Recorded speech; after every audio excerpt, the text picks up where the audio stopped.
এখন বিশ্বকে ঠেলে দেওয়া হচ্ছে একটা থার্ড ওয়ার্ল্ড ওয়ারের দিকে, মানে যে কোনো সময় একটা তৃতীয় বিশ্বযুদ্ধের আশঙ্কা করছেন এখনকার যারা মিলিটারি অ্যাফেয়ার্স নিয়ে পড়াশোনা করেন, ওয়ার্ল্ড অ্যাফেয়ার্স নিয়ে পড়াশোনা করেন, তারা এগুলো বলতে পারবেন ভালো। বিশ্বকে একটা খাদ্য মন্দার দিকে ঠেলে দেওয়া হচ্ছে, বিশ্বকে একটা দুর্ভিক্ষের দিকে ঠেলে দেওয়া হচ্ছে, এবং মহামারীর মধ্যে দিয়ে অলরেডি কিন্তু আমাদের বিভিন্ন দেশের ইকোনমিক অবস্থা ভালো না, তার উপরে খাদ্য সংকট, তার উপরে যে বৈশ্বিক যুদ্ধগুলো, আমদানি রপ্তানি বন্ধ হয়ে যাচ্ছে, তেল গ্যাসের দাম বেড়ে যাচ্ছে, জনগণ হাহাকার করছে। এই পলিটিক্যাল গ্লোবাল অ্যাফেয়ার্সের ফিতনা এগুলা। তা আপনাকে এই জন্যই প্রথমে একটা কথা বললাম যে ফিতনাময় একটা পরিবেশে একজন মুমিন যার অন্তর্দৃষ্টি আছে, যে কোরআন এবং সুন্নাহ দিয়ে এই বিশ্বের এই রহস্যগুলো উদ্ঘাটন করতে পারে, সে ভালো থাকতে পারে না। তার মনটা সবসময় কিন্তু মানে ব্যাকুল থাকবে যে কিভাবে এসব সমস্যা থেকে নিজে উত্তরণের পথ খুঁজতে পারি, আর আমার পরিবারকে বাঁচাতে পারি, আর আমার জনগণকে বাঁচাতে পারি। আর যদি আপনি আত্মকেন্দ্রিক হন, স্বার্থপর হন, তাহলে নিজের চটকায় তেল দিবেন, নিজে ভালো থাকলেই বাপের নাম। তো দেখুন, এই জামানার কথাই নবীজি বলছেন সাল্লাল্লাহু আলাইহি ওয়াসাল্লাম, তোমাদের সামনে এমন একটা যুগ আসছে, নবীজি বলছেন জামানা সাবরিন, কঠিন জামানা, যে জামানায় ঈমান নিয়ে চলাটা হবে হাতের মধ্যে আগুন নিয়ে চলার মতো। নবীজি বলছেন ওই সময়ে সাহাবী জিজ্ঞাসা করছেন, ইয়া রাসূলুল্লাহ, আমি ওই সময়ে কি করব? ওই সময় আমি কি করব, আমাকে কি পরামর্শ দিচ্ছেন? নবী সাল্লাল্লাহু আলাইহি ওয়াসাল্লাম বলছেন, হে আমর ইবনে আস, তুমি ওই সময়ে বাড়িতে অবস্থান করো, বাসায় থাকো, বিনা প্রয়োজনে বাড়ির বাইরে এসো না। ওই সময় তুমি নিজের পাপের জন্য আল্লাহর কাছে ক্রন্দন করতে থাকো, বিনা প্রয়োজনে বাড়ির থেকে বের হয়েও না। আর মানুষের সাথে এত বেশি মেলামেশা করো না, নিজে তোমার আমল, তোমার গুনাহ নিয়ে ব্যস্ত থাকো, তোমার পাপের জন্য আল্লাহর কাছে কান্নাকাটি করো, ইনশাল্লাহ তুমি নাজাত পেয়ে যাবে। এটা একটা অপশন, মানে ফিতনাময় পরিবেশে আপনি কিভাবে বাঁচবেন, এটা একটা অপশন।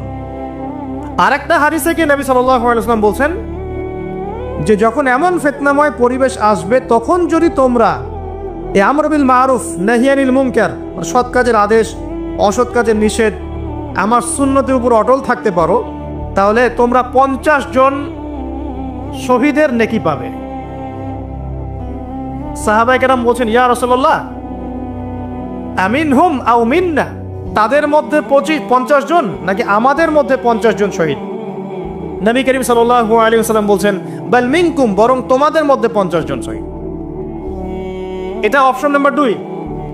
এক কি বললাম, আপনি নিজেকে নিয়ে ব্যস্ত থাকেন, বাসায় থাকেন, বিনা প্রয়োজনে বাড়ির থেকে বের হবেন না, মানুষের সাথে কম মেলামেশা করেন, এবং নিজের পাপের জন্যে আল্লাহর কাছে কান্নাকাটি করেন, নিজের আমল নামা নিয়ে ব্যস্ত থাকেন, ইনশাআল্লাহ নাজাত পাবেন। 2 নাম্বার, যদি আপনার কাছে আরও বেশি যোগ্যতা থাকে এবং আপনি আরও বেশি সাহসী হন এবং আপনি উম্মার, দেশের জনগণের কল্যাণ কামনা করেন, তাহলে অন্যদেরকেও এই ফিতনাময় পরিবেশে টিকে থাকার ফর্মুলা বলে দেন। এখানে সবর করেন, আমর বিল মারুফ নাহি আনিল মুনকারের কাজ করেন, আল্লাহ পাক আপনাকে ইনশাআল্লাহ 50 জন শহীদ সাহাবীর নেকি দিবেন। আরো অপশন আছে। কি অপশন? ওই যে আসহাবুল কাহফ কি করেছিল, একটা ফিতনাময় পরিবেশ থেকে নিজেরা আস্তে করে সরে গিয়েছে। যখন আপনি পরিবেশকে পরিবর্তন করতে আর পারছেন না, দাওয়াত দিয়েও কোনো কাজ হচ্ছে না, মানুষ কথাও শুনছে না, জুলুম নির্যাতন বাড়তেই আছে, টিকে থাকা মুশকিল, তখন তাদের হিসেবের দায়িত্ব আল্লাহর উপর ছেড়ে দেন, আপনি ওখান থেকে ডিসকানেক্টেড হয়ে যান। এটা একটা অপশন। এই অপশন বেছে নিয়েছিল ইব্রাহিম আলাইহিস সালাম, তার বাবাকে বুঝিয়েছেন, কাজ হয়নি, চলে গেছেন। এই অপশন বেছে নিয়েছিল আসহাবুল কাহফ, সবাইকে বোঝাচ্ছে, কাজ হচ্ছে না, তার রাস্তায় করে চলে গিয়ে গুহার মধ্যে রাত কাটানো শুরু করেছে। এমনও হাদিস পড়েছি আমি যে ফিতনাময় পরিবেশে সবচেয়ে সৌভাগ্যবান হবে ওই শ্রেণীর মানুষ যারা দেখা যাবে যে পাহাড়ি কোনো এলাকায় বা দূরবর্তী কোনো জায়গায় বসবাস করছে, যেখানে বৃষ্টিপাত হয়, গরু, ছাগল, মেষ, বকরি এগুলো নিয়ে ওখানে চড়ায়, যখন আজানের সময় হয়, নামাজের ওয়াক্ত হয়, আজান দেয়, নামাজ পড়ে, দুনিয়ার ফিতনা থেকে এরা দূরে আছে, এরা সফল। এমনও হাদিস আছে। তো হয়তো আপনার কাছে মনে হচ্ছে না এখনো ওই যুগ আসে নাই, কিন্তু আমি আপনাকে বলে দেই যে কোরআন এবং সুন্নাহর চোখ দিয়ে যদি আপনি দেখতে শেখেন এবং বর্তমান বিশ্বের প্রেক্ষাপটটা অ্যানালাইসিস করার যোগ্যতা আপনি অর্জন করেন কোরআন সুন্নাহর চোখ দিয়ে, আপনি বুঝতে পারবেন সেই সময় অনেক আগেই চলে এসেছিল। এখন ফিতনা এবং ফাসাদময় এই পরিবেশে আমরা কি করতে পারি? ছোট স্কেলে, বড় স্কেলে না, ছোট স্কেলে। আমি আজকে বড় বিষয় নিয়ে কথা বলতে আসি নাই, কারণ আমি চিন্তা করলাম যে আসলে প্রথমে যদি ব্যক্তিকেন্দ্রিক বিষয়টা ঠিক না হয়, বড় বিষয় আলোচনা করে কোনো লাভ নাই। আগে ব্যক্তি যদি ঠিক না হয়, বড় বিষয় আলোচনা করে আসলে কোনো লাভ নাই। আপনারা বুঝবেনও না, মাথার উপর দিয়ে চলে যাবে। এখন গ্লোবাল অ্যাফেয়ার্স নিয়ে কথা বলে খুব একটা ফায়দা নাই আপনাদের। এখন ইকোনমিক পুরো এই সুদভিত্তিক সিস্টেম আপনি চেঞ্জ করতে পারবেন না, এবং পুরো যে তাগুতি ব্যবস্থা আপনি চেঞ্জ করতে পারবেন না। আপনি কি করতে পারবেন? আপনি নিজেকে পরিবর্তন করতে পারবেন, আপনার পরিবারকে পরিবর্তন করতে পারবেন। এতটুকু আপনার পক্ষে এখন পর্যন্ত সহজ, ঠিক না? ঠিক কথা। এটা আপনি এখন করতে পারবেন। তো এটার ফর্মুলা কি? ফর্মুলা ঘাটতে গিয়ে আল্লাহ পাক আমার মাথার মধ্যে একটা হাদিস নিয়ে এসে দিলেন।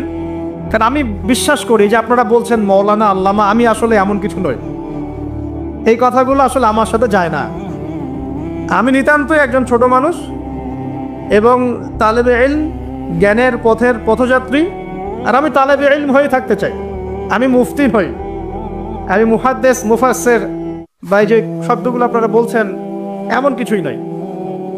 আসলে কিয়ামতের মাঠে আমি জান্নাতে যেতে পারবো কিনা আমি নিজেই জানি না।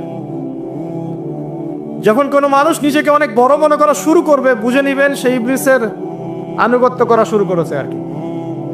কারণ ইবলিস বলেছিল আবা ওয়াস্তাকবারা, আমি খলাকতানি মিন নার ওয়া খলাকতাহু মিন তিন, আমাকে সৃষ্টি করেছেন আগুন দিয়ে, আদমকে সৃষ্টি করেছেন মাটি দিয়ে, আমি কেন আদমকে সিজদা করতে যাব? তো এটা ইবলিসের চরিত্র, আবা ওয়াস্তাকবার। সে উদ্ধত হয় এবং অহংকার প্রদর্শন করে। তো আমি মনে করি যে আমি কিছু বলি না, আল্লাহ রাব্বুল আলামিন আমাকে বলার তৌফিক দেন মাত্র, আলহামদুলিল্লাহ। তা আমার মাথায় একটা হাদিস আসছে, সকাল থেকে ঘুরছে। সেটা হচ্ছে, দেখুন, বারা ইবনে আযিব রাদিয়াল্লাহু আনহু থেকে বর্ণিত হাদিসটা আসছে এবং হাদিসটা বিশুদ্ধ। এখান থেকে আমি মূল আলোচনা যাচ্ছি যে একদিন আনসার মানুষদের মধ্যে, আনসার কারা?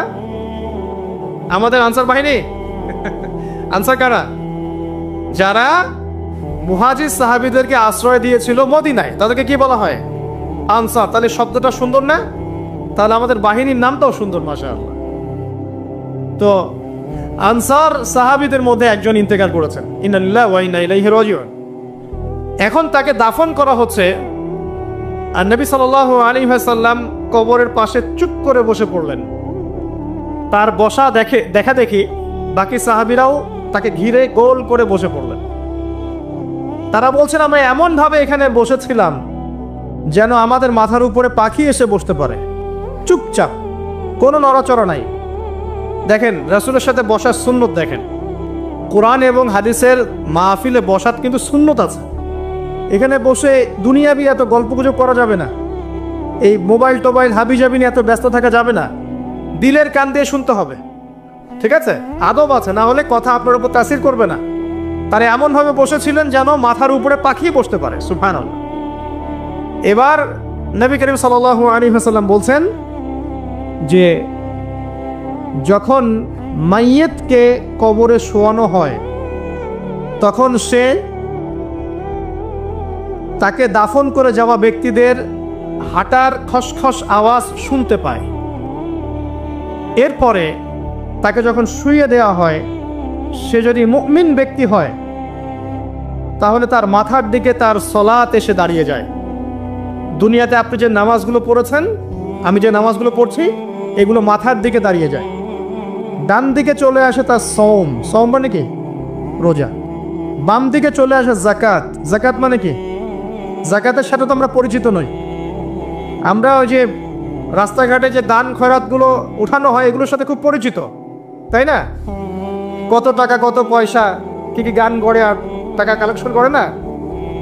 অনেক সময় দেখা যায় রাস্তায় যাচ্ছি আমরা গাড়ি নিয়ে, পারলে গাড়ির সামনে এসে হুমড়ি খেয়ে পড়বে টাকা নেওয়ার জন্য।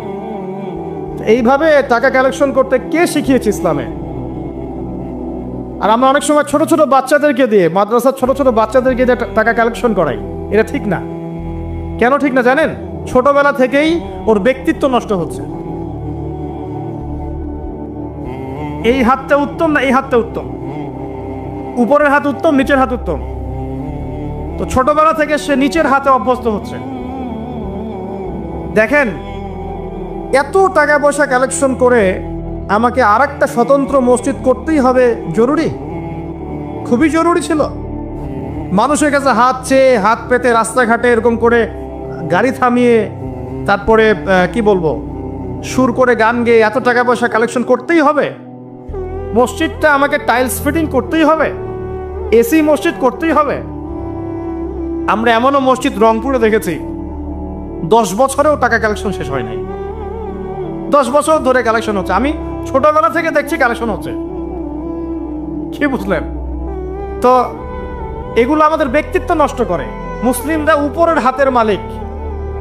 সারা বিশ্ব আমরা একসময় চালিয়েছি। এই পশ্চিমা সভ্যতা আমাদেরকে কি শিখায়? সারা বিশ্ব আমরা চালিয়েছি। এই আপনার উমাইয়া খেলাফতের সময়ও কর্ডোভায় আব্দুর রহমানের যে শাসন ছিল, কর্ডোভা, স্পেন, পর্তুগাল, এই পুরো জায়গাগুলো পশ্চিমা বিশ্বের, এগুলো মুসলিমরা শাসন করেছে প্রায় 500-600 বছর। ইতিহাস তো আমরা জানিও না, পড়িও না, ভুলে গেছি। ইতিহাস পড়তে হয়। হিস্ট্রি ঘাটলে দেখবেন রাসূল সাল্লাল্লাহু আলাইহি ওয়াসাল্লামের 23 বছরের নববী যুগ, স্বর্ণযুগ, তারপর আবু বকর সিদ্দিকের খেলাফত, তারপর ওমর ইবনুল খাত্তাবের খেলাফত। আবু বকর সিদ্দিকের 2 বছর বা 2.5 বছর, উমর রাদিয়াল্লাহু আনহুর প্রায় 10 বছর, তারপর উসমান রাদিয়াল্লাহু আনহুর 12 বছর, আলী রাদিয়াল্লাহু আনহুর প্রায় 2-2.5 বছর, তারপরে হাসান রাদিয়াল্লাহু আনহুর 6 মাস। এরপরে উমাইয়া খেলাফত শুরু হলো মুয়াবিয়া রাদিয়াল্লাহু আনহুর হাতে, প্রায় 20 বছর। উমাইয়ারা শাসন করেছে প্রায় 90 থেকে 100 বছর। তারপর জাব নদীর যুদ্ধে উমাইয়া আব্বাসী ওরা একে অপরের সাথে যুদ্ধ করেছে। পরে উমাইয়ারা পরাজিত হয়ে আব্বাসীরা ক্ষমতায় গিয়েছে। ক্ষমতায় গিয়ে তারা প্রায় শাসন করেছে প্রায় 550 বছর। এদিকে উমাইয়াদের মধ্যে যারা পরাজিত হয়েছে ওরা চলে গিয়ে কর্ডোভা, আন্দালুসিয়া, ওই দিকে খেলাফত কায়েম করেছে। তারপরে আবার এদিকে ফাতেমি খেলাফত ছিল, উসমানীয় খেলাফত ছিল, তারপরে মিশরের তুরুনি একটা রাজবংশ ছিল, আমাদের সাবকন্টিনেন্টে মোগলরা ছিল, সারা বিশ্বে আমরাই ছিলাম। ইতিহাস তো ভুলে গেছে। তা আমরা সবসময় উপরের হাত ছিলাম, উপরের হাত। আমরা দিতাম, মানুষ নিত। আর এখন কি হয়েছে? আমরা এখানে আমরা চাই, মানুষ দেয়। আর ওরা কি আর এমনি দেয়? ওরা চড়া সুদ দিবে না? ওয়ার্ল্ড ব্যাংকে যান লোন নিতে, চড়া সুদ। মানে এই সুদ শোধ করতে গিয়ে বিভিন্ন দেশ শ্রীলঙ্কা হয়ে যাচ্ছে। সুদ তো শোধ করতে হবে, এমনি তো আপনাকে আর এগুলো দিবে না। এই সুদটা শোধ করতে গিয়ে আমাদের জিনিসপত্রের দাম বেড়ে যাবে, তারপরে দেখবেন জনগণের উপর কর বেড়ে যাবে, অনেক প্রবলেম। আর এই প্রবলেমগুলো ফেস করতে হবে কি কারণে? রিবা বা সুদের কারণে। তো এই যে বলছি, দেখেন ছোটবেলা থেকেই যে আমরা নিচের হাতে অভ্যস্ত হচ্ছি, এটা ত্যাগ করতে হবে। ব্যক্তিত্বের পরিচয় দেন। এত টাকা পয়সা চেয়ে প্রতিষ্ঠান করার দরকার নাই। আমার জমি আছে 1 বিঘা, আমি প্রতিষ্ঠান করবো ইনশাআল্লাহ। আপনার 2 বিঘা আপনি করেন, যার সামর্থ্য আছে সে করবে, সামর্থ্য নেই করার দরকার নেই। আর একটা মসজিদ যদি কবুল হয়, একটা মসজিদ একটা জেলার জন্য যথেষ্ট। একটা মসজিদ নববী থেকে নবী সাল্লাল্লাহু আলাইহি ওয়াসাল্লাম সারা দুনিয়া শাসন করেছে। আর আমাদের তেমন কোটি কোটি মসজিদ বাংলাদেশে। এই যুগের কথাও নবীজি বলেছেন, যে যুগে মসজিদগুলো চাকচিক্যময় হবে, মসজিদগুলো কি হবে? চাকচিক্যময় হবে, হেদায়েত উঠে যাবে, এবং মসজিদের মধ্যে সরগোল, হট্টগোল বেড়ে যাবে। দেখেন না মসজিদে হট্টগোল বেড়ে গেছে না? এটা সেই যুগ।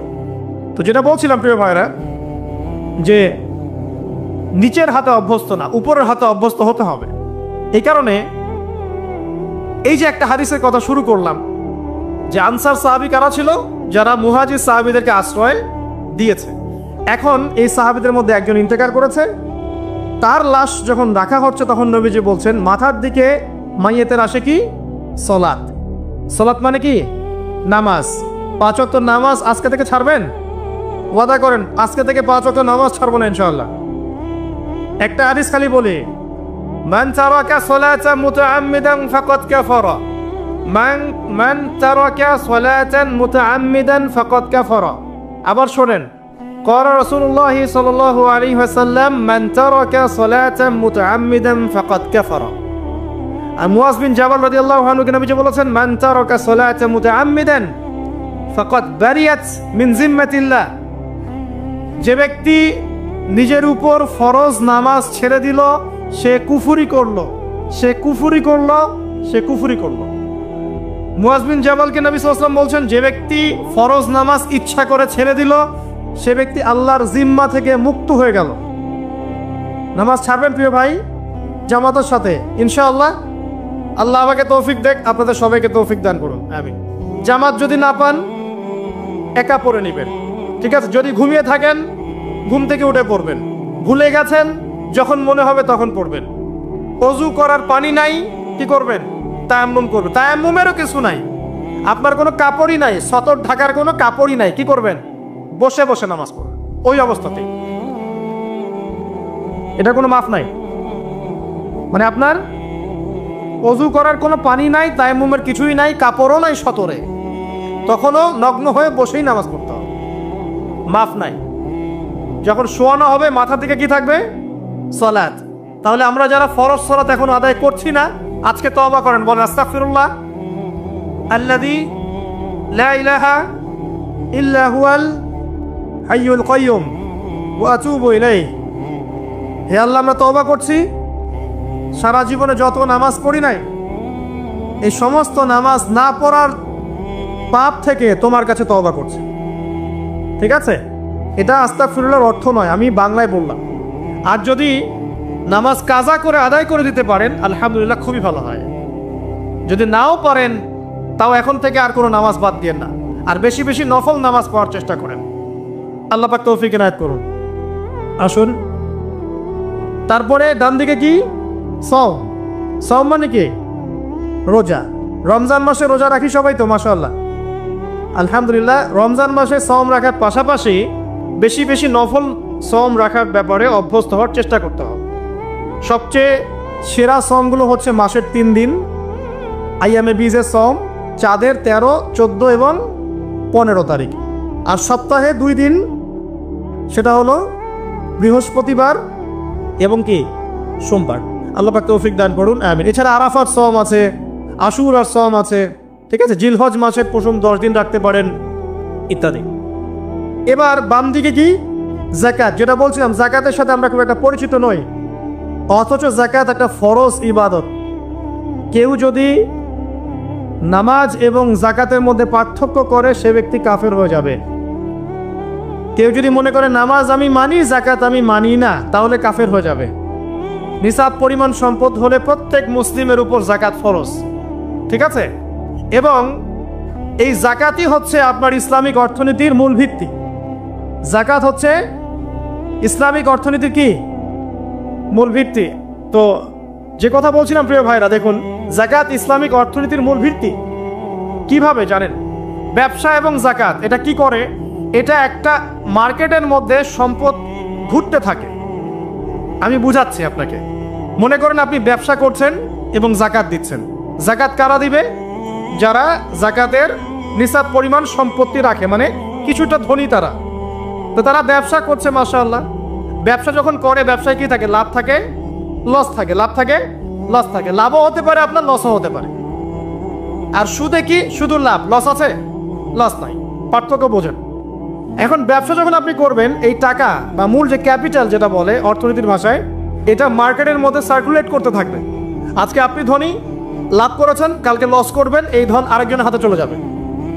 সে আবার ব্যবসা করছে, সে লাভ করলে সম্পদ তার হাতে থাকলো, লস করলে আরেকজনের হাতে। মানে এই মানিটা, ক্যাপিটাল যেটা, এটা মার্কেটের মধ্যে ঘুরতে থাকে, ঘুরতে থাকে। আজকে কেউ ধনী, কালকে কেউ ধনী, আজকে কেউ ফকির, কালকে কেউ ধনী, এইভাবে। এখানে আল্লাহ পাক যাকে ইচ্ছা হয় ধন দেন, যাকে ইচ্ছা হয় দরিদ্র করেন। এটা আল্লাহ পাক নিয়ন্ত্রণ করেন। আবার এর মধ্যে যারা ধনী হবে তারা আবার যাকাত দিবে। কাকে যাকাত দিবে? যে গরিব তাকে। এই কারণে অর্থনৈতিক সাম্য থাকবে এবং টাকা, ক্যাপিটাল মার্কেটে সার্কুলেট করতে থাকবে। এটা হচ্ছে ইসলামিক ইকোনমিক্স। বুঝতে পারছিলাম মনে হয়। আর রিবায় কি হবে? রিবায় কোনো লসের চান্স নাই। মানে এখানে ধনী আরো ধনী হতে থাকবে, গরিব আরো গরিব হতে থাকবে, প্লাস যাকাতও দিবে না। তখন সমাজের একটা অংশ অনেক ধনী হবে, আরেকটা অংশ একদম মাটিতে পড়ে যাবে, কোনো ব্যালেন্স হবে না। এই কারণে বিশ্বের একটা অংশ, ওই বিশ্বের একটা বড় অংশ যারা সুদখোর, যেখান থেকে সুদ এসেছে ওইটা আস্তে আস্তে ধনী হয়ে গেছে এবং বিশ্বের বহু কান্ট্রি আস্তে আস্তে দারিদ্র সীমার নিচে চলে আসছে। এটা শুধু ব্যক্তির ক্ষেত্রেই নয়, এটা সমাজের ক্ষেত্রেই নয়, পুরো বিশ্বেটা হচ্ছে। তো এই হলো রিবা এবং ব্যবসা ভিত্তিক যাকাত ভিত্তিক ইকোনমিক সিস্টেমের পার্থক্য, বেসিক ডিফারেন্স। রিবার মধ্যে আল্লাহ পাক তার হাত উঠিয়ে নেন, আল্লাহ পাক সেখানে আর ইন্টারফেয়ার করেন না। ঠিক আছে, সুদ খাচ্ছ, তুমি তোমার মতো চলো এখন। আর ব্যবসা ভিত্তিক ইকোনমিক্স চললে আল্লাহ পাক সেখানে কাউকে ধন দিবেন, কারো কাছ থেকে নেবেন। আপনার ধন নিয়ে আমাকে দিবেন, আমার ধন নিয়ে আপনাকে দিবেন। আর আমি যদি ধনী হই, আমি আমার যাকাত দিব, সেই যাকাতের টাকা আবার আপনার হাতে যাবে, কেউ না খেয়ে মরবে না।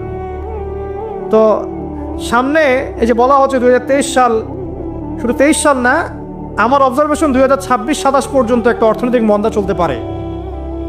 বলবে কিছু কিছু লোক যে ভবিষ্যৎবাণী করতে যাওয়া, এটা ভবিষ্যৎবাণী নয়। আপনি বর্তমান সম্পর্কে খবর রাখেন না বলেই বর্তমানকে আপনার ভবিষ্যৎ মনে হচ্ছে।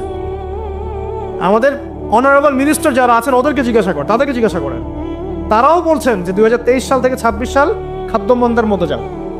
দেখেন নাই, তারা এই কথা বলছেন কারণ তারা বুঝতে পারছেন ওয়ার্ল্ডের অবস্থা ভালো না। এখানে একটা সলিউশন বলছে, ইচ্ছা হলে আপনি গ্রহণ করতে পারেন, ইচ্ছা হলে নাও করতে পারেন। আমার তো চাপিয়ে দেওয়ার কোনো ক্ষমতা নাই। ফাযাক্কির ইন্নামা আনতা মুযাক্কির, আপনি শুধু উপদেশদাতা। লাস্তা আলাইহিম বিমুসাইতির, আপনি কারো প্রতি দারোগা নন। কি উপদেশ? এই যে যাকাত, যেটা যাকাত, আমাদের যাকাত যেটা আসে, এটাকে একটু বড় পরিসরে কালেক্ট করার চেষ্টা করতে হবে। করে যদি আমরা সুষ্ঠু বন্টন করতে পারি গরিবদের মাঝখানে, ইনশাআল্লাহ কেউ খাদ্য অভাবে মারা যাবে না ইনশাআল্লাহ। আল্লাহ পাক আমাদেরকে বোঝার তৌফিক দান করুন। এর পাশাপাশি তারা যেটা বলেছেন, ইকোনমিক সেকশনের লিডার যারা আছেন তারা যেটা বলছেন এটা ঠিক বলছেন। তারা বলছেন কৃষিভিত্তিক অর্থনীতির কথা বলছেন, এটার সাথে আমি 100% একমত।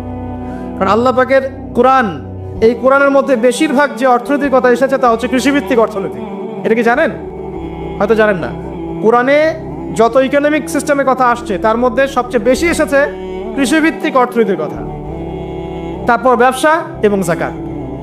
অতএব তারা ঠিকই বলেছেন, দেশের যারা ইকোনমিক সেকশনে গবেষণা করছেন তারা ঠিক কথাই বলেছেন যে কৃষিভিত্তিক অর্থনীতি হচ্ছে আমাদের অর্থনৈতিক মন্দা দূর করার অন্যতম উপায়। ঠিক বলেছেন, আমি একমত। তো যাকাত যেটা কথা বলছিলাম, বাম দিকে যাকাত আসবে। তো যাকাত আমরা দিব তো ইনশাল্লাহ ভাই। যাদের, শোনেন, বাংলাদেশে এমন অনেক শিল্পপতি আছে যাদের একজনের যাকাতের টাকা দিয়ে একটা গ্রাম চলতে পারে। আর যাকাতের টাকা কিন্তু শুধু এক বছরে আসবে না, প্রতি বছরেই ঘুরে ঘুরে আসবে।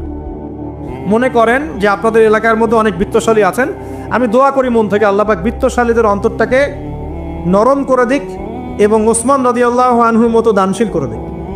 আমরা দোয়া করি, আমরা কারো খারাপ চাবো, সবার জন্য হেদায়েতের দোয়া করব।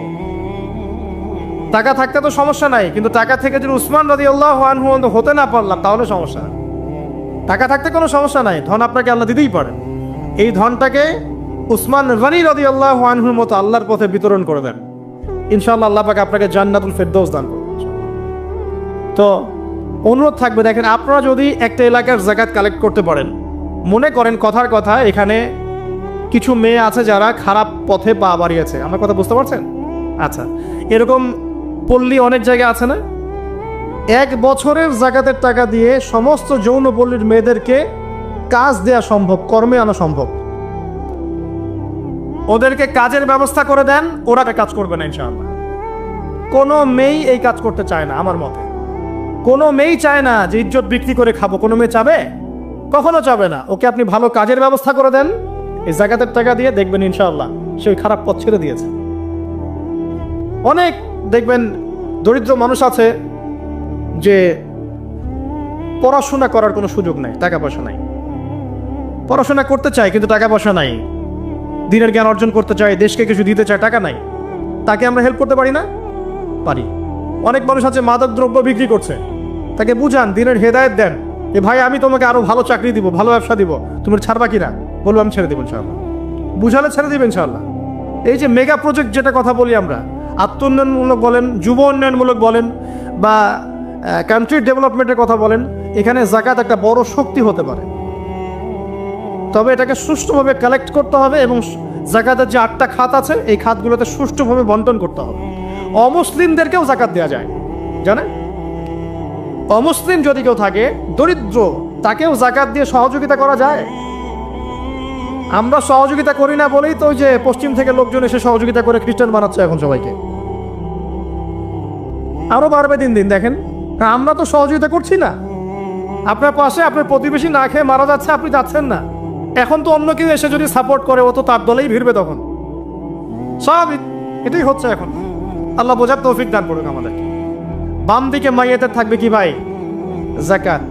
তারপরে পায়ের দিকে চলে আসবে তার আত্মীয়তার সম্পর্ক রক্ষার ইবাদত, তার এই যে অন্যান্য দান সদকা, তার নফল আমল, তার তাসবিহ তাহলিল, তার কোরআন তেলাওয়াত ইত্যাদি পায়ের দিকে চলে আসবে। এখানে একটা হাদিস এসেছে, সূরাতুল মুলক যে ব্যক্তি রাতের বেলা তেলাওয়াত করবে, কোন সূরা ভাই? তাবারাকাল্লাযী বিয়াদিহিল মুলক ওয়া হুয়া আলা কুল্লি শাইইন কাদির। এই সূরা যে ব্যক্তি রাতের বেলা করে তেলাওয়াত করবে, ইনশাআল্লাহ সূরা মুলক কবরে তার সাথে থাকবে এবং কবর আযাব থেকে সূরা মুলক তাকে বাঁচাবে ইনশাআল্লাহ। আমি বুঝাচ্ছি যে কি অবস্থাটা হবে। এবার দুজন ফেরেশতা মাথার দিক থেকে আসবেন, আসতে চাইবেন, সালাত বলবে এখান দিয়ে আসা যাবে না, এদিক দিয়ে আসা যাবে না। ডান দিক দিয়ে আসতে চাইবেন, এদিক দিয়ে আসা যাবে না। বাম দিক দিয়ে আসতে চাইবেন, যাকাত বলবে এদিক দিয়ে আসা যাবে না। পায়ের দিক দিয়ে আসতে চাইবেন, আমলগুলো বলবে এদিক দিয়ে আসা যাবে না। তখন যাই হোক তারা আসবেন। এটা তাদের এটা কথা কি? এটা কথাটা হচ্ছে যে সলাতের গুরুত্ব, মানে সে সলাত আদায় করেছে, সে আমার হক আদায় করেছে, আমি তার পক্ষে আছি, এটা পক্ষে বোঝাচ্ছে। রোজা বলবে আমি ওর পক্ষে আছি, তাকে আপনি কোনো শাস্তি দিবেন না, আমি তার পক্ষে আছি। আপনারা দুজন তাকে শাস্তি দিবেন না, আমি যাকাত তার পক্ষে আছি, এটা পক্ষে থাকার কথা। তারপরেও তারা আসবেন, চোখগুলো হবে নীল এবং কালো বর্ণে, নীলাপ চোখের কালো। মুনকার নাকি উঠে বসিয়ে দেওয়া হবে। এবার তিনটা প্রশ্ন। প্রথমে প্রশ্ন হচ্ছে কি, মান রব্বুক, তোমার রবকে? তখন মুমিন বান্দা বুক ফুলিয়ে বলবে রব্বি আল্লাহ, আমার রবকে আল্লাহ। পৃথিবীতে যে ব্যক্তি আল্লাহর সাথে শিরিক করে নাই, আল্লাহ তাওহীদের উপর থেকেছে এবং তার উপরে মৃত্যুবরণ করেছে, ইনশাআল্লাহ সে ব্যক্তি এর উত্তর নির্দ্বিধায় দিতে পারবে ইনশাআল্লাহ। আর দুনিয়াতে যে বা যারাই আল্লাহর সাথে শিরিক করবে, আল্লাহর সাথে শিরকের পাপে লিপ্ত হবে, ওই অবস্থায় মারা যাবে, তাওহীদের উপর থাকবে না, কোশ্চিন কালেও মান রব্বুক উত্তর দিতে পারবে না। তারপরে প্রশ্ন হয়ে যাবে মা দীনুক, তোমার দিন কি ছিল? মুমিন বান্দা উত্তর দিবে কি, দীনি আল ইসলাম, আমার দিন ছিল ইসলাম। এখানে শুনে রাখেন, পৃথিবীতে যারা ইসলামকে পরিপূর্ণরূপে পালন করবে তারাই এই উত্তর দিতে পারবে ইনশাআল্লাহ।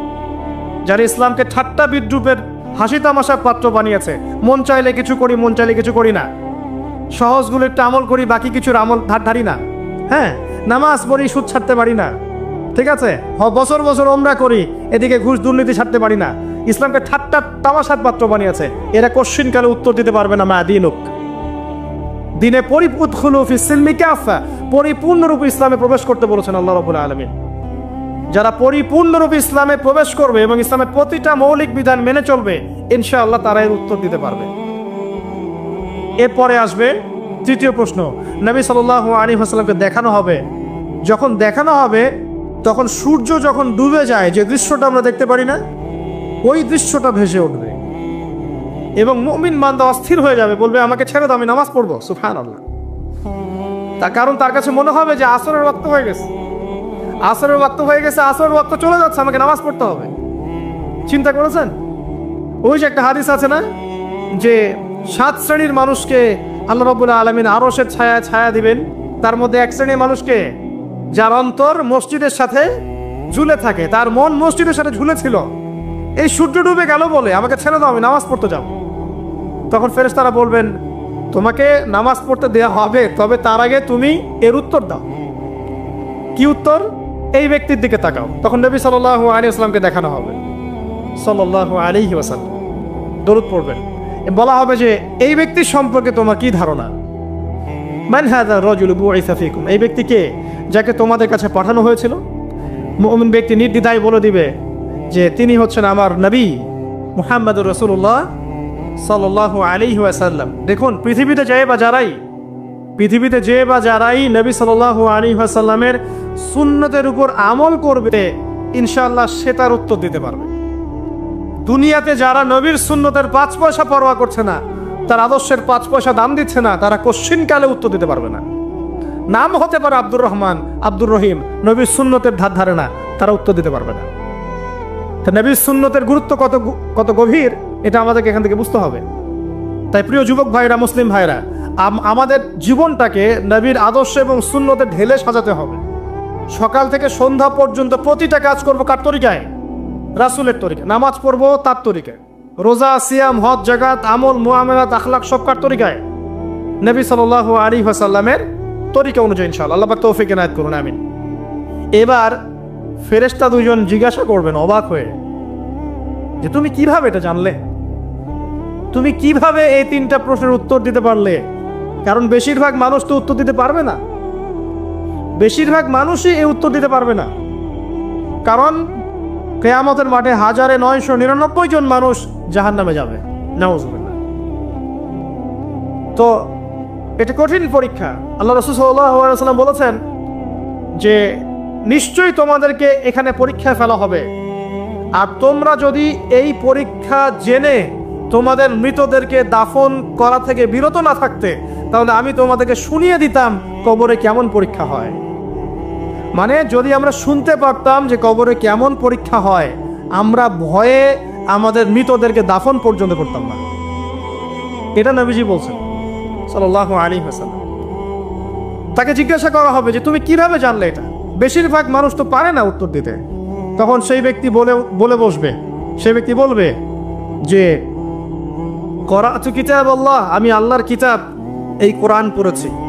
মুমিন বলবে আমি আল্লাহর কোরআন পড়েছি, ফাআমানতু বিহি, আমি এর উপর ঈমান এনেছিলাম, ওয়া সাদ্দাকতু, এবং সত্যায়ন করেছিলাম। সুবহানাল্লাহ। অতএব দুনিয়াতে যারা দিনের জ্ঞান অর্জন করছে না, কোরআন পড়ছে না, হাদিস পড়ছে না, পড়াশোনার চেষ্টা করছে না, জানার চেষ্টা করছে না, কবরে পার পাওয়া ডিফিকাল্ট আছে। এটা একটা অন্যতম প্রশ্ন। আমরা কিন্তু মনে করি তিনটা প্রশ্ন হচ্ছে, আসলে প্রশ্ন হচ্ছে কয়টা? 4টা। তিনটার পরে আরো একটা এক্সট্রা। কিভাবে জানলে? তো উত্তর দিচ্ছে আমি আল্লাহর কিতাব পড়েছি, ঈমান এনেছি, সত্যায়ন করেছি। সুবহানাল্লাহ। নবী সাল্লাল্লাহু আলাইহি ওয়াসাল্লাম হাদিসের পরের অংশে বলছেন যে যখন কাফের বান্দাকে উঠানো হবে, তখন ডানেও কিছু নাই, বামেও কিছু নাই, সামনে পিছনে কিচ্ছু নাই। মাথার দিক থেকে ফেরেশতারা চলে আসবেন, উঠিয়ে বসানো হবে, প্রশ্ন করা হবে কে তোমার রব? একটাই উত্তর, লা আদরি, আমি জানি না। নাউযুবিল্লাহ। কি তোমার দিন? লা আদরি, আমি জানি না। এই যে আল্লাহর তো খবর নাই, আল্লাহ পাকের বিধান মেনে চলার কোনো খবরই নেই, পরোয়াই নাই। সে জানবে কিভাবে ইসলাম কি জিনিস? সে জানবে কিভাবে আল্লাহ কি জিনিস? ও তো আল্লাহকে চিনেই না। দিব্যি বলে বেড়াচ্ছে মহাবিশ্ব সৃষ্টি হয়েছে বিগ ব্যাং থেকে, আল্লাহ বলে কেউ নাই। মানুষ সৃষ্টি হয়েছে বান্দর থেকে, নাউযুবিল্লাহ। ওই যে ডারউইনের মতবাদ, কি থিওরি অফ এভলিউশন নাকি? হ্যাঁ, তাই তো মনে হয়। অনেকদিন আগে পড়ছি ভাই, ভুলে গেছি। তো যাই হোক, মানুষ তো আল্লাহকে চিনছে না। এখনো মানুষ মনে করছে যে আল্লাহ বলতে কেউ নাই। এবং এই মুক্ত চিন্তার নামে, বাক স্বাধীনতার নামে নাস্তিকতার যে চর্চাটা বেড়েছে বাংলায়, এটা আশঙ্কাজনক। বড় বড় বিশ্ববিদ্যালয় থেকে পড়ে আসছে, অনেক সময় দেখলাম বড় বিশ্ববিদ্যালয়ের প্রফেসর, সে বলছে যে মহাবিশ্ব বিগ ব্যাং দিয়ে সৃষ্টি হয়েছে, সৃষ্টিকর্তা নাই এখানে কোন। তো মুসলিম বিজ্ঞানীর একটা কথা বলতেন যে মানুষ বিজ্ঞান সম্পর্কে অল্প জানলে নাস্তিক হয়ে যায়, আর অনেক গভীর জ্ঞান অর্জন করলে আল্লাহর কাছে আত্মসমর্পণ করে।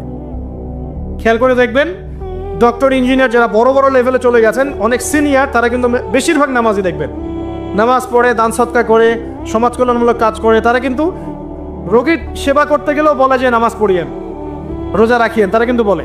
অনেক ডক্টর আমি দেখেছি এমন, যারা যত বেশি গবেষণা করে তারা তত বেশি আস্তিক হয়ে যায়, আর টুটাফাটা গবেষণা করলে নাস্তিক হয়ে যাবে। কত প্রশ্ন, ইসলামের এটা কেন, ওইটা কেন, ইসলামে বহুবিবাহ কেন, হ্যাঁ, ইসলামে কি পর্দার বিধান কেন, তারপর ইসলামে এত রেস্ট্রিকশনস, এত বাইন্ডিংস কেন, হ্যাঁ, স্বাধীনতা নাই কেন, কত প্রশ্ন। ইসলামের এগেনস্টে কত তীর এখন ছোড়া হচ্ছে। তো এই ব্যক্তি কেমন করে উত্তর দিবে যে মাহদিনুক, তোমার দিন কি? আল্লাহর দিকে কত প্রশ্ন ছোড়া হচ্ছে, কত শিরকের পাপ আমরা করছি, অনেক সময় মুসলিম হয়েও শিরকের পাপ করছি। কিভাবে উত্তর দিবে? মান রব্বুক। 3 নম্বর প্রশ্ন যখন করা হবে, এই ব্যক্তিকে দেখো দেখি, সে বলবে যে আমি জানি না এই ব্যক্তিকে, তবে শুনেছিলাম, মানুষের মুখে শুনেছিলাম, মানুষ যা বলতো আমি তাই বলতাম। মানে সে রাসূল সাল্লাল্লাহু আলাইহি ওয়াসাল্লামের নাম শুনেছিল হয়তোবা, কিন্তু তার সুন্নত বা আদর্শ কখনো মেনে চলে নাই, পারল না। এবার জান্নাতি ব্যক্তি হলে কি হতো? ওই যে সূর্য ডুবছিল যেখানে, তার দৃষ্টির সীমা পর্যন্ত কবরকে প্রশস্ত করে দেওয়া হতো এবং জান্নাতের একটা দরজা তার কবরে খুলে দেওয়া হতো। এটা কিভাবে করা হবে সেটা আল্লাহ পাক জানেন, এটার ব্যাখ্যা করার জ্ঞান আল্লাহ আমাদেরকে দেন নাই। যেই মানুষের ক্ষুদ্র জ্ঞানে মানুষ ব্যাকটেরিয়া ভাইরাস নিয়ে গবেষণা করতে হিমশিম খেয়ে যায়, সে মহাবিশ্বের স্রষ্টা নিয়ে কিভাবে গবেষণা করবে? আল্লাহ পাকের অসীম জ্ঞানের সামনে আমার জ্ঞান কি? খুবই ক্ষুদ্র। একটা হাদিসে এসেছে বুখারী শরীফের মধ্যে যে একটা মহাসমুদ্রের মধ্যে যদি একটা পাখি এক ফোঁটা পানি উঠিয়ে নিয়ে যায়, ওই এক ফোঁটা পানি হচ্ছে মহাবিশ্বের জ্ঞান, আর বাকি পুরো মহাসাগর হচ্ছে আল্লাহ পাকের জ্ঞান। তো আমরা এই ক্ষুদ্র জ্ঞানের মানুষ হয়ে আল্লাহর জ্ঞানকে কেমন করে পেনিট্রেট করতে পারি? তো আল্লাহ পাক জান্নাতের দরজাগুলো খুলে দিবেন, একটা দরজা খুলে দিবেন, সেখান থেকে বাতাস আসবে, সে জান্নাতের নাজ নেয়ামত উপভোগ করতে থাকবে এবং তার রূহটাকে সবুজ রঙের পাখির আকৃতিতে জান্নাতে রেখে দেওয়া হবে। ইল্লিন মানে ওখানে জান্নাতের নিয়ামত সে পাবে। এটাকে বলা হয় দারুল বারজাখ বা বারজাখের জীবন। জীবন অনেকগুলো, একটা ছিল রুহের জগৎ। রুহের জগতে আমরা সবাই ছিলাম।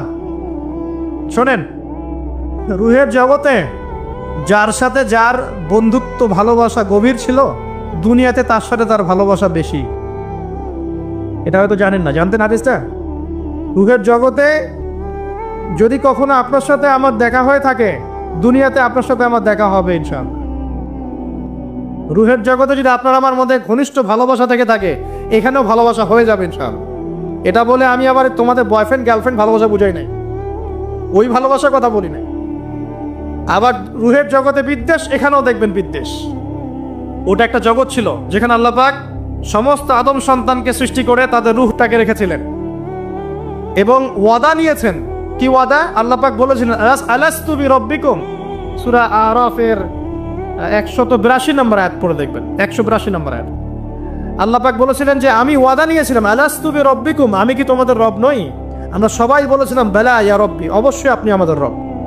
কারণ ওদের এই জুলুমের পথে বাধা যদি কেউ দিতে পারে তাহলে কারা দিবে? মুসলিমরা। আর মুসলিমদের মধ্যে সবচেয়ে শৌর্যবীর্য কাদের মধ্যে থাকে? যুবকদের মধ্যে। তো যুবকদের ইমান যদি চলে যায় তাহলে এদের আর কোনো সমস্যা নেই। তো এই বিষয়টা খেয়াল করবেন যে এটা একটা ইন্ডাস্ট্রি। সো এখানে আমরা মেয়েদের দেহটাকে আমরা কি বানিয়েছি? পণ্য বানিয়ে দিয়েছি। আর এখন তো চলছে কাপড় খোলার সংস্কৃতি। প্রত্যেকটা সেক্টরে আপনি গিয়ে দেখবেন মেয়েদের ইজ্জত সম্মান আব্রুটাকে উন্মুক্ত করে এটাকে দিয়ে আমরা বিজনেস করছি। আর এটাকে বিজনেস। তো এখানে সমাধান কি? সমাধান আয়েশা রাদিয়াল্লাহু আনহা। সমাধান কে? সমাধান ফাতিমা রাদিয়াল্লাহু আনহা। সমাধান কে? সমাধান খাদিজা রাদিয়াল্লাহু আনহা। আমাদের মা, আমাদের বোন, আমাদের স্ত্রীদেরকে তাদের মতো করে মানুষ করতে হবে, গড়ে তুলতে হবে ইনশাআল্লাহ। দেখবেন নারীর সত্যিকারের সম্মান নিশ্চিত হবে ইনশাআল্লাহ। ইসলাম কি কখনো বলেছে যে মেয়েরা কাজ করতে পারবে না, পড়াশোনা করতে পারবে না ইত্যাদি? এই নাস্তিকরা তো ঠুনকো যুক্তি দিয়ে আক্রমণ করে। কে বলেছে সমস্যা? এমন ইসলামিক স্টেট আছে যেখানে একটা স্টুডিও, মনে করি স্টুডিও, ছবি তোলা হয়, কথার কথা, সেখানে সব কর্মী মহিলা, কোনো পুরুষ নাই। একটা মাদ্রাসা, সমস্ত কর্মী মহিলা, কোনো পুরুষ নাই। একটা স্কুল, সবাই মহিলা, কোনো পুরুষ নাই। ওখানে মেয়েরাই পড়ে, মেয়েরাই শেখায়। জায়েজ না জায়েজ বলেন?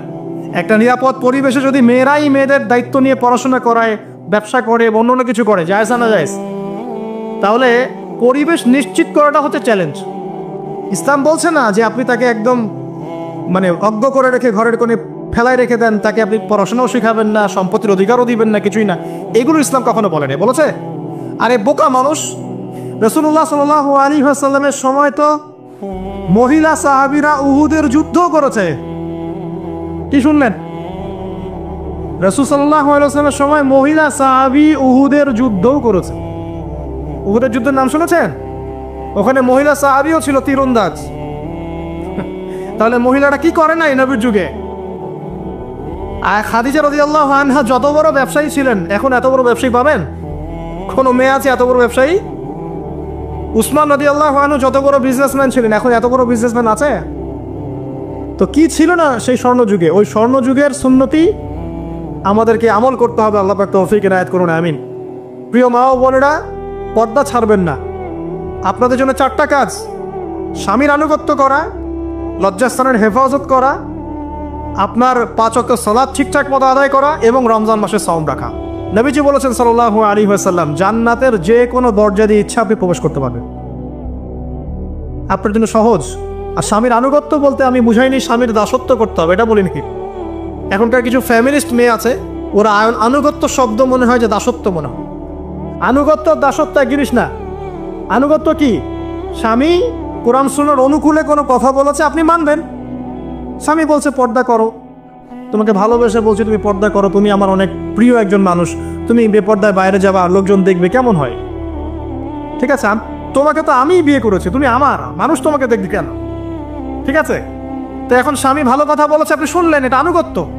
আর ওই স্বামী যদি বলে আসো তো আমার কলিগরা এসেছে, ওকে খাবার সার্ভ করতে হবে, আসো খাবারটা পরিবেশন করো, এখন আপনি বেপর্দা হয়ে আপনার স্বামীর কলিগের সামনে খাবার পরিবেশন করতে শুরু করলেন, এটা কি আনুগত্য করতে হবে? এটা তখন আপনি আনুগত্য করবেন না। সিম্পল, কোরআন সুন্নাহর অনুগত কাজে আপনি স্বামীর আনুগত্য করবেন, বিপরীতে গেলে আপনি করবেন না। স্বামীর আনুগত্য মানে স্বামীর দাসত্ব নয়। আর এই হাদিসটা আপনি কেন ভুলে যান যে আল্লাহ রাসূল সাল্লাল্লাহু আলাইহি ওয়াসাল্লাম বলেছেন আল্লাহ ছাড়া যদি কাউকে সেজদা করা যেত, সম্মান বুঝাচ্ছেন, আল্লাহ ছাড়া যদি কাউকে সেজদা করা জায়েজ হতো, আমি মেয়েদেরকে বলতাম যেন স্বামীকে সেজদা কর। কেন? কারণ আপনাকে রেসপন্সিবিলিটি, আপনার খাবার, আপনার ফুড, আপনার শেল্টার, আপনার মানে পুরো দায় দায়িত্ব নিজের হাড় ভাঙা পরিশ্রম দিয়ে, জীবনের ঝুঁকি নিয়ে স্বামী আপনার জন্য করে। সে আপনার সম্মান পাওয়ার যোগ্য তো? সে কি আপনার সম্মান পাওয়ার যোগ্য নয়? আপনি যদি সম্মানের হক আদায় না করতে পারেন তাহলে আপনি অকৃতজ্ঞ। আর অকৃতজ্ঞ মেয়ে কখনো জান্নাতে যাবে? একটা হাদিসে আছে বেশিরভাগ মেয়ে জাহান্নামে যাওয়ার অন্যতম কারণ হচ্ছে তারা স্বামীর সাথে কুফুরি করে। কি করে? মানে সারা জীবন স্বামী ভালোবেসে যায়, ভরণ পোষণ দিয়ে যায়, সব চাহিদা পূরণ করে যায়, একদিন দেখবেন কথা কাটাকাটি হয়েছে, ওই দিন বলে বসবে যে তোমার কাছে আমি কিচ্ছু পাই নাই সারাদিন। এই যে কুফুরি, এই কারণে তারা জাহান্নামে যেতে পারে বেশি। আল্লাহ হেফাজত করুন। আরেকটা কারণ হচ্ছে যে বেপর্দা। আপনাকে 4টা মূলনীতি ফলো করতে হবে। 1, এমন কোনো পোশাক পরবেন না যে পোশাকটা আটো সাটো, যেটা পরলে আপনার গায়ের কাঠামো বোঝা যায়। এটা বোরখা হলেও পরা যাবে না। আমি কি বুঝাতে পারছি? ডিজিটাল বোরখা দেখেন নাই? দেখছেন? মাশাআল্লাহ। আর কারা কারা দেখছেন? এদিকে চোখ বেশি যায় না? আচ্ছা, এমনি দেখা যায়, চোখ দিতে হয় না, এমনি দেখা যায়। ডিজিটাল বোরখা চলবে না, ডিজিটাল বোরখা চলবে না। আমার মত, এটা আমি মত দিচ্ছি, আমি আল্লাহর রাস্তায় সময় দিয়েছি অনেক দিন, এবং এখানে যে পর্দাটা শেখানো হয় এরকম পর্দা আমি অন্য কোথাও দেখে দেই। এত চমৎকার পর্দা শেখানো হয়। কারা কারা সময় লাগিয়েছেন? 3 দিন 7 দিন সময় দিয়েছেন কারা কারা? বেশিরভাগই দেন নাই। সমস্যা নাই, দিতে হবে, আমি বাধ্যতামূলক বলিনি আপনাকে। বলেছে এখানে পর্দা শেখানো হয়, চমৎকার পর্দা শেখানো, যে এখানে চোখটা পর্যন্ত তাদের ঢেকে রাখার তালিম দেওয়া হয়। যাই হোক, যেখানেই শেখেন অ্যাটলিস্ট পর্দাটা শিখলেই হলো। এমন পোশাক হবে না যেই পোশাকটা আটো সাটো, যেটা পরে আপনার গায়ে কাঠামো বোঝা যায়। 2 নম্বরে এমন পোশাক পরা যাবে না যেই পোশাকটা পরলে বাহির থেকে ভিতরের অঙ্গ দেখা যায়। দেখেছেন? দেখেন নাই? দেখছেন হুজুর? আচ্ছা, আপনারা তো সব দেখেন দেখি। তারপরে 3 নাম্বার, এমন পোশাক পরা যাবে না যেটা অমুসলিমদের সাথে সাদৃশ্য আছে। কথা বুঝতে পারছেন? অমুসলিমদের ধর্মীয় বিষয়ের সাথে সাদৃশ্য আছে এমন পোশাক মুসলিম মেয়েদের পরা যাবে না। এর মানে এই নয় যে অন্য ধর্মকে আপনি আক্রমণ করবেন, এটাও নয়। যে যার ধর্ম তাদের স্বাধীনতা মতো পালন করবে। মুসলিমরা বাধা দিবে না। মুসলিমরা দাওয়াত দিতে পারে। কি করতে পারে? দাওয়াত দিতে পারে যে ভাই, যে লা ইলাহা ইল্লাল্লাহর কনসেপ্ট আপনাকে বুঝাচ্ছি, আল্লাহ ছাড়া কোনো মাবুদ নাই, মুহাম্মদ সাল্লাল্লাহু আলাইহি ওয়াসাল্লাম সর্বশেষ রাসূল, এই কোরআন পড়ুন, হাদিস পড়ুন, দেখুন এটাই হচ্ছে মানবতার মুক্তির সনদ। এরপর যদি সে ইসলাম কবুল করে আলহামদুলিল্লাহ, যদি না করে এর হিসাব কে দিবে? সে নিজে দিবে। এর হিসাবকে আমাকে দেওয়া লাগবে না। তো অমুসলিমদের সাথে সাদৃশ্য আছে এমন পোশাক চলবে না। আর 4 হচ্ছে পুরুষরা মেয়েদের পোশাক পরতে পারবে না, মেয়েরা পুরুষদের পোশাক পরতে পারবে না। জি, আপনাদেরকেই বলছি, আপনারা জিন্স পরতে পারবেন না, মেয়েদেরকে বলছি, এবং টি শার্ট পরতে পারবেন না। আপনারা ওই যে যা ইচ্ছা তাই ড্রেস পরে বলবেন যে 1000 বছরের সভ্যতা সংস্কৃতি, এসব বাজে কথা চলবে না। এখানে এটা 1000 বছরে কোনোদিনও আমাদের দাদা নানিরা এগুলা কখনো পরে নাই, করছে? আপনার দাদি কখনো এরকম পরছিল শাড়ি? তো যে বললো 1000 বছর থেকে পরে আসতেছে নাকি? সুবহানাল্লাহ। তো এখানে বিষয়টা হচ্ছে পুরুষ মেয়ের পোশাক পরতে পারবে না, মেয়ে পুরুষের পোশাক পরতে পারবে না। আমি খুব সংক্ষিপ্ত করে আপনাকে কোরআন সুন্নাহ থেকে 4টা মূলনীতি বলে দিলাম। এই 4টা মূলনীতি কোরআনেও আছে, হাদিসেও আছে। আসেন, এই যে নারীর অবমাননা, এই বিষয়টা আইএমএ জাহিলিয়াতে যেমন ছিল, এখন দেখবেন আরো বড় পরিসরে এসেছে। আসে নাই? এই যে ফ্যাশন শো, দেহের প্রদর্শনী, বিভিন্ন ফিল্মস দেখবেন, ফিল্ম ইন্ডাস্ট্রিজে দেখবেন, মিউজিকে দেখবেন, পর্নে দেখবেন, মেয়েদের দেহটাকে নিয়ে ব্যবসা করা হচ্ছে। আগে তো না হয় কন্যা সন্তান হলে জীবন্ত পুঁতে ফেলতো নাকি, এখন যদি গর্ভের বাচ্চা মেয়ে জানে অনেকে আগেই মেরে ফেলে। বোঝেন নাই মনে হয়? অনেকে যদি জানে যে গর্ভে মেয়ে সন্তান আছে, আগেই মেরে ফেলা। এমন অনেক দেশ আছে, আমি নাম বলছি না দেশের সঙ্গত কারণে, যে সেই দেশে এরকম মেয়ে সন্তানকে এই যে খালাস করে ফেলার, নষ্ট করে ফেলার, ভ্রূণ নষ্ট করার আলাদা ক্লিনিক আছে, আলাদা হসপিটাল আছে। বলে নাউজুবিল্লাহ। তো আসলে ওই 1450 বছর আগের মানুষটা বেশি বর্বর ছিল না আমরা বেশি বর্বর? এই অধিকারের কথা বলে বলে আমরা মেয়েদের দেহটাকে নিয়ে এখন মস্করা করছি, তামাশা করছি। সবচেয়ে সেরা অধিকার কোথায় পাবে? কোরআনে পাবে, হাদিসে পাবে, ইসলামে পাবে। তার পর্দা নিশ্চিত হবে, দেহ সেফ থাকবে, তার ইজ্জত নিশ্চিত হবে, ইজ্জত সেফ থাকবে, তার সম্মান সেফ থাকবে, তাকে রাজরানীর মতো স্বামী বাসায় রাখবে, কারণ সে হচ্ছে তার কাছে সবচেয়ে মূল্যবান প্রিয় বস্তু। শুধু তাই নয়, সম্পত্তির অধিকার তাকে দিতে হবে। একজন মেয়ে তার ভাইয়ের সম্পত্তি পাবে, তার বাবার সম্পত্তি পাবে, তার স্বামীর সম্পত্তি পাবে, সব দিক থেকে সে সম্পত্তি পাবে। আর একজন ছেলে কিন্তু সব দিক থেকে সম্পত্তি পাবে না। তো এই বিষয়গুলো যখন এক শ্রেণীর মানুষ বোঝে না, তখন ইসলামের বিরুদ্ধে অহেতুক প্রপাগান্ডা চালানো শুরু করে। সবচেয়ে সেরা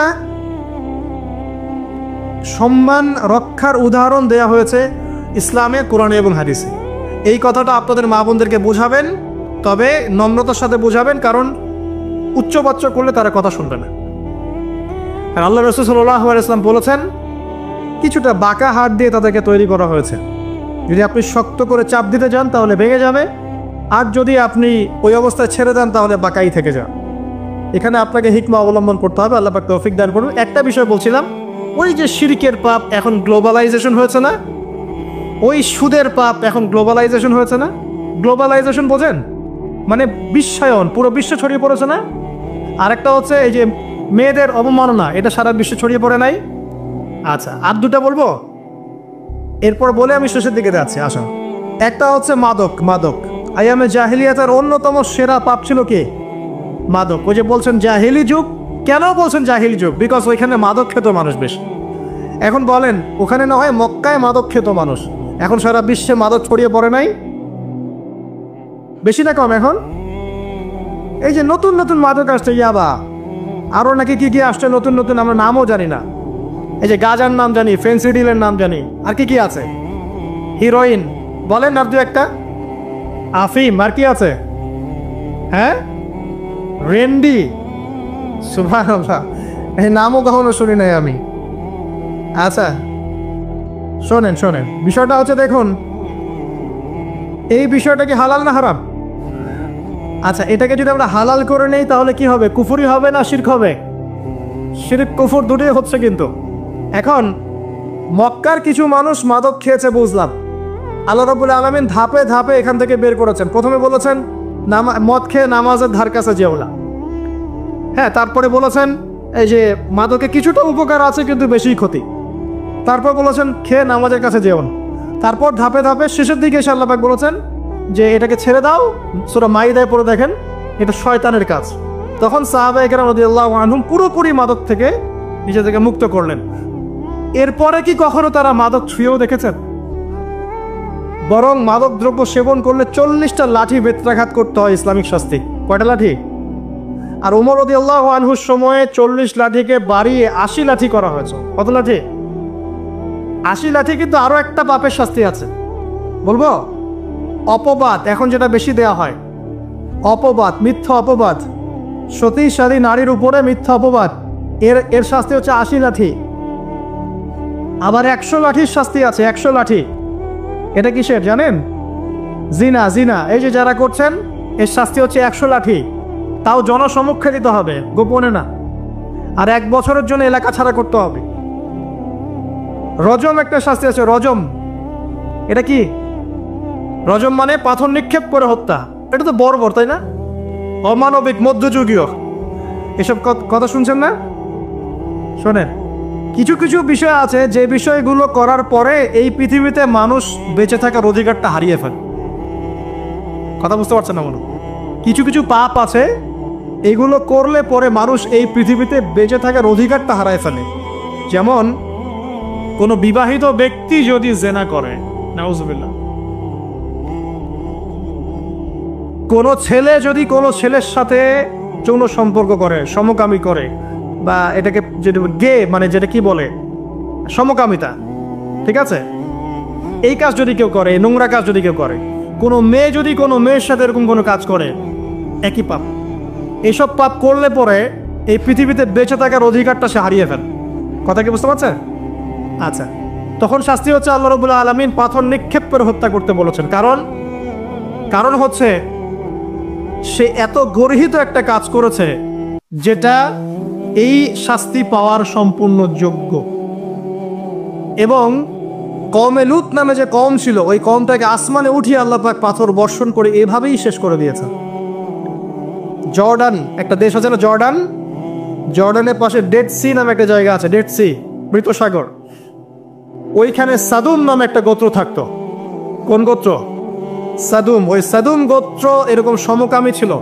আল্লাহ রাব্বুল আলামিন লূত আলাইহিস সালামকে পাঠিয়েছিলেন, তারা হেদায়েতের বাণী শোনে নাই। আল্লাহ পাক ওদেরকে আসমানে উঠিয়ে পাথর নিক্ষেপ করে উল্টা দিকে দাফন করে দিয়েছেন। নাউজুবিল্লাহ। তো কিছু কিছু পাপ আল্লাহ পাক সহ্য করেন না, আল্লাহ পাকের আরশ কেঁপে ওঠে। এই পাপগুলো সেরকম পাপ। কথা বুঝতে পারছেন? তো এই যে জিনা, পর্নোগ্রাফি, ব্যভিচার, পরকীয়া, এগুলোর মধ্য দিয়ে আমরা নারীর অবমাননা করছি না? এবং ধর্মের মাধ্যমে মাঝে মাঝে করছি, যখন আমরা ধর্মের নামে মেয়েদের অধিকার দিচ্ছি না। অনেকেই সম্পত্তির অধিকার দিচ্ছেন না, অনেকেই শিক্ষিত করছেন না, অনেকেই আরো এই যৌতুক নিচ্ছেন না, যৌতুক নিচ্ছেন না অনেকেই। যে বিয়ের সময় যৌতুক নেয়া, এটা তো মেয়ের উপর, মেয়ের পিতার উপর টর্চার করা, সম্পূর্ণ হারাম, সম্পূর্ণ হারাম। তারপরে দেখবেন, রিপোর্টগুলো পড়ে দেখবেন যে এই বছর 2000 কত, এটা 22, এই 22-এই গভর্নমেন্ট রিপোর্ট অনুযায়ী নিবন্ধিত প্রায় 1339টা ধর্ষণের মামলা হয়েছে। তো এটা এখন অ্যাভেলেবল, যে কোনো সব জায়গায় ধর্ষণ হচ্ছে, এখন অ্যাভেলেবল। মানুষ এটাকে স্বাভাবিক মনে করছে, এখন নর্মাল ধর্ষণ হতেই পারে, মানুষ এখন এমন মনে করছে। প্রত্যেক দিন পেপার খুলবেন, দেখবেন রেপের খবর, প্রত্যেক দিন খবর শুনবেন ধর্ষণের খবর।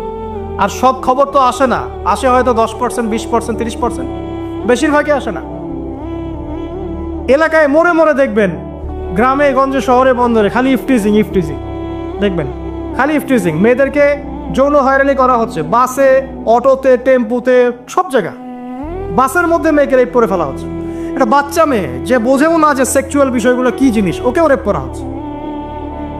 এই যে মহামারী, আপনি তো বুঝতে পারছেন না যে আমরা কোন সমাজে আছি। এই সমাজে আপনার মেয়ে তো সেফ না, আমার মেয়ে তো সেফ না। আমার মেয়ে, আপনার মেয়ে ভবিষ্যৎ কি হবে, এর ভবিষ্যতের নিশ্চয়তা কে দিবে? আপনার মেয়ের ইজ্জতের ভবিষ্যতের নিশ্চয়তা কে দিবে? এই নিশ্চয়তা দেওয়ার মতো মানুষ কোথায়, নেতা কোথায়?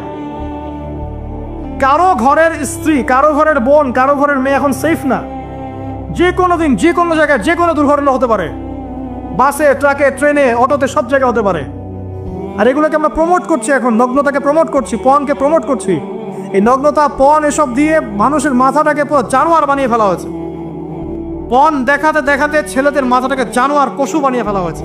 এরা এখন বোঝে না যে মেয়ে কি জিনিস, মা কি জিনিস, বোন কি জিনিস, তাও বোঝেন। ভাই বোনের সাথে জেনা করেছে, চাচাতো বোন চাচাতো ভাইয়ের সাথে জেনা করছে, চাচাতো ভাই ফুফাতো বোনের সাথে জেনা করছে। রংপুরের খবর শুনলাম যে মায়ের সাথে ছেলেও জেনা করেছে। নাউজুবিল্লাহ। এগুলো কেন হচ্ছে? এই মহামারী কেন হচ্ছে? কি সমাধান দিবে? সমাধান ইসলামে ছিল, আমরা নেই নাই। সমাধান হচ্ছে, প্রথম সমাধান অশ্লীলতার মহামারী বন্ধ করতে হবে, পর্দা নিশ্চিত করতে হবে, পর্নোগ্রাফির সমস্ত সাইটগুলো বন্ধ করে ফেলতে হবে। আজকের নিউজ তো কথা বললে তো কাজ হবে, কথা না বললে কাজ হবে কিভাবে? 26,000 পর্ন সাইট তারা বন্ধ করে দিয়েছে। যখন সমাজের মানুষ পণ দেখতে দেখতে পশু হয়ে গেছে, আপনি বাইরে এই যে আলখাল্লা টুপি দাড়ি পরে ঘুরলে লাভ আছে? ভিতর থেকে তো আপনি পশু। দেখবেন মসজিদ ইমাম সাহেব নামাজ পড়াতে এসেছে, বাসায় পণ দেখে আসছে, নামাজে কোনো মনোযোগ নাই। দেখবেন টাপাটাপ নামাজ পড়ছে, কোনো মনোযোগই নাই, পণ দেখে। ইমানের আলোচনা করবেন, খুব লাফালাফি করলো, 2 দিন পর দেখবেন কোনো খবর নাই, পণ দেখতে দেখতে ভিতরটা শেষ, ড্যামেজ। পর্নোগ্রাফিতে যে একবার আসক্ত হয়েছে তার মধ্যে ইমানের কোনো তেজই থাকবে না, কোনো তেজ থাকবে না। এখন আলেম জালেম সবার ফোনে ফোনে দেখবেন পণ চলে আসতেছে, কেউ দেখতে না চাইলেও তাকে দেখতে বাধ্য করা হচ্ছে। ফেসবুকে ঢুকবেন নগ্ন দৃশ্য, এই নগ্নতা দিয়ে, এই পর্নোগ্রাফি দিয়ে, এই যে মিডিয়ার মধ্যে দিয়ে প্রমোটিংটা দিয়ে ব্যভিচার ছড়িয়ে দেয়া, জেনা ছড়িয়ে দেয়া, অশ্লীলতা ছড়িয়ে দেয়া, পরকে ছড়িয়ে দেয়, এর মধ্য দিয়ে নারীর সম্মান, দেহ, ইজ্জতকে আমরা এখন রাস্তার সাথে মিশে দিয়েছি। কিসের অধিকারের কথা বলছে? কিসের নারী অধিকারের কথা বলছে?